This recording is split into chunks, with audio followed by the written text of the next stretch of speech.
No niin, erikoisen mahtava päivä teille kaikille. Se on Arttu täällä taas. Tänään mä ruunailen taas vlogia. Mä heräsin tänään 7, eli ihmisten aikaan.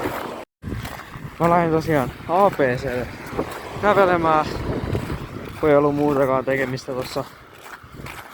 Vein pyörän, kun mä kävin porukalla, niin vein pyörän kotiin ja otin jalat alle ja lähdin kävelemään. Kun mulla on siis ollut tapana nyt, että päivässä kerran kävely ja kerran pyöräily.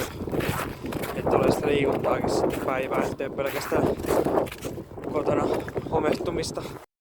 Eli niille, jotka et vielä tiedä, niin me asuu Nokialla ja nyt on päässyt Nokian renkaiden varastolle. Tästä ei enää pitkä matka ABC:lle. Siellä näkyy Huhtala. Mä nyt saavun tänne ABC:lle tosiaan vähän aikaa sitten ja siellä näkyy kolmen kulman ABC. Pitäisikö tällainen nostaa kanavalle? Tällainen juman kautta joku oleva tai joku muu rekka. No ei vaiskaan, ei mulla tällä hetkellä ole rahaa ja ei ole edes kortteja, niin mitä semmoista ostaa. Mut ei sitä ikinä tiedä mitä tulevaisuudessa tulee vastaan. Tuleeko musta joskus yrittäjä? Tuleeko musta edes ylipäätään rekkakuskia? Se on kannattaa tilaa kanavan, niin se selviää sulle tulevaisuudessa. Nyt mä tosiaan lähden Tesomaan kohden. Kattoo vielä. Mulla on kädet vähän jäässä, kun mulla on hanskoja. Mä lähden nyt kattelemään tänne päin. Mä siis olen aina miettinyt mitä täällä on. Täällä päin. Tuon ainakin Kerkos Sport.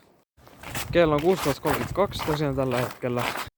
Tuppaa olla vähän märkää tuolla. Lähdetään tuonne noin. Siellä on joku rekka tosiaan. Mä lähden takaisinpäin. Tuonne. Sitä mikä tulikin. Tämä tässä on kevään merkki. Kesä on tulossa. Kesä on pestä. Nyt mä keskityn kotiin kävelyyn, niin nähdään sen jälkeen, kun olen päässyt kotiin. Teille se on 1 sekunti. Mulle se on puoli tuntia.